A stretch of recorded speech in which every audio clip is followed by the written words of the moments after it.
ஒரு பிஸ்னஸ்மேன் அவர் இருக்கார். சின்ன வயசுலேயே ரொம்ப பெருசாக சாதிச்சிட்டாரு.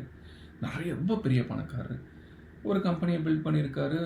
நல்லா ஓடுது கம்பெனி. நிறைய பணம் வருது. ஒரு பாயிண்ட் ஆஃப் டைமில் இதெல்லாம் வந்தாலும் பிஸ்னஸ் எதிரிகள் இல்லாமல் வருவாங்க.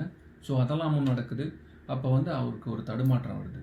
இஸ் ஸ்டில் யங், இன் 20ஸ்ன்னு வச்சுக்கோங்களேன். அவர் ஒரு தடுமாற்றம் வருது. என்ன பண்ணுறதுன்னு தெரியல. அவர் அவரோட ஃப்ரெண்டுக்கிட்ட போய் கேட்குறாரு. அவர் வயசான ஆள். அவர் பார்த்திங்கன்னா இதே மாதிரி பெருசாக சாதிச்சவர் அதே ஃபீல்டில். அவர்கிட்ட போய் கேட்ட உடனே அவர் சொல்கிறாரு, இந்த மாதிரி ஒரு இடத்துக்கு போ, அவங்க சொல்கிறத கேளு, நீ ஆட்டோமேட்டிக்காக அவனுக்கு ஒரு தெளிவு கிடைக்கும் அப்படின்றார். அவர் போகிறார். அங்கே போய் ஒரு வாரம் தங்குறார். தங்கி எல்லாம் பார்த்ததுக்கப்புறம் ஒரு நல்ல தெளிவு கிடைக்குது. அவர் திருப்பியும் வராரு. பிஸ்னஸை ஓஹோன்னு கொண்டு போகிறார். அவரோட பண்ண எல்லா மிஸ்டேக்ஸையும் சரி பண்ணுறாரு.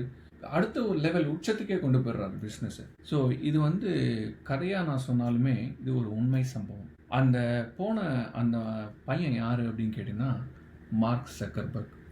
அண்ட் அவர் உதவி கேட்ட ஆள் யாருன்னு கேட்டிங்கன்னா ஆப்பிளோட சிஇஓ ஸ்டீவ் ஜாப்ஸ். அவங்க போன இடம் எதுன்னு நீங்கள் கேட்டிங்கன்னா ஆச்சரியப்படுவீங்க. காஞ்சிதாம் ஆசிரம் இன் உத்தராகண்ட். இந்தியாவுக்கு தான் வந்திருக்காங்க அவங்களுக்கு ஒரு தெளிவு கிடைக்கணும் போது.